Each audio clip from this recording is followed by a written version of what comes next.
They actually did it. They actually fucking did it, man.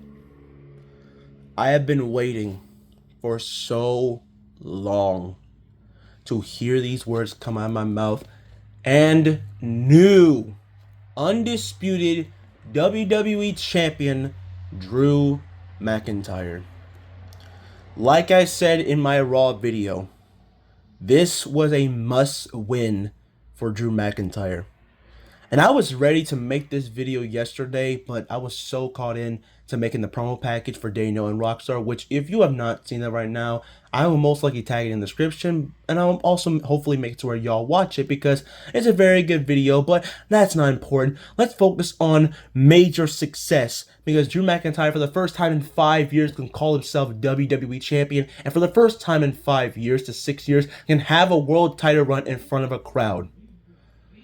Oh, look, I love Cody Rhodes to death, but it was time to give Drew his moment. And even if he's not going to hold it for that long, let Drew McIntyre actually live and breathe as the WWE Champion.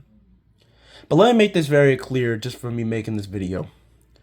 Even though it's very clear that Drew might not make it into WrestleMania as World Champion, please, for the love of God, do not do Cody versus Roman for the WWE title. We don't need that match to happen again. And I really don't see a reason why it should happen. I mean, yeah, you had the whole thing of Survivor Series, but you don't need the title on the line. If you want to do the match, a title does not need to be a key factor because it's very clear how you can make it to where the storyline itself will make sense. Because what we saw last night with how Cody got screwed over by Jacob Fatu and how the fact that he attacked Jacob Fatu after the match, it's very clear that Cody Rhodes is now starting to become full Homelander and is going to beat people's asses. But as for Drew, he has to wait for who he's going to face at the Royal Rumble because last night's episode SmackDown for the second week in a row once again cooked. Not just from that 3 Stages of Hell match, from the fact that the show itself actually felt important unlike Raw. Like, you had Randy Orton open the show, and then Trick Williams for the second week in a row interrupts another top star. This time he interrupts Randy Orton. And he gets a big win over Rey Fenix. I know most people won't say that's a big win, but hey, it's a solid match, and he needed a victory, so I'll take that. Jordan Grace had her first match against Alba Fire. Julia beat Alexa Bliss for the Women's United States title. Like, so much happened. Yet Carmelo Hayes and Shinsuke Nakamura for the U.S. title. Solid match, good match. I know most people are probably mixed on it saying it was bad. No, it was a very good match. I enjoyed it. And as long as Melo got the win, that's what made it even better.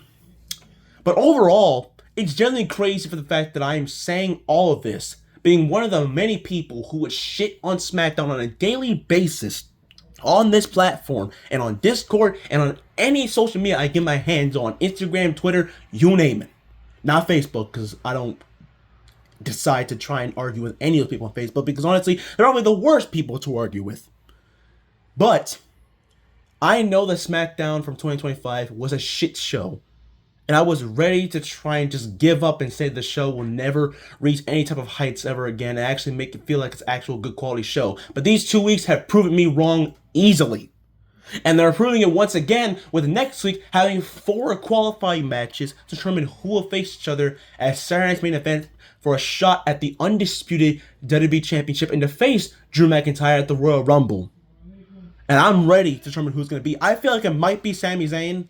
But no matter what, I'm hyped that Drew is champion. I'm hyped that WWE actually took a risk and didn't go the safe route and just had Drew McIntyre get screwed over once again, but this time by Jacob Fatu.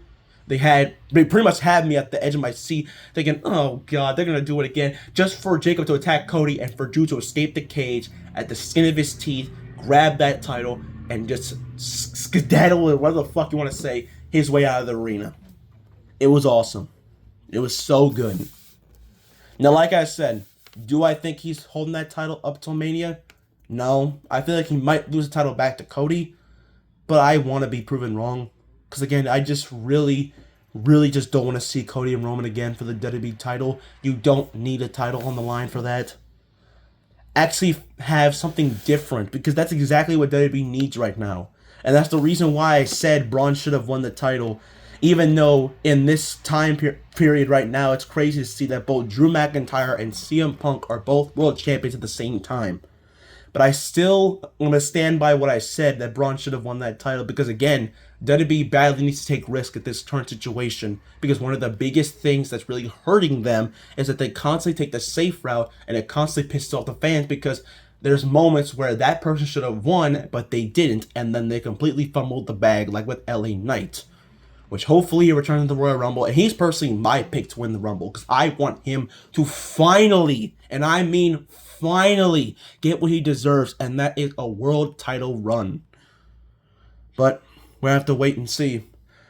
But right now, I'm joy, I'm celebrating, I'm happy. And even though you can't see my face, I'm smiling right now.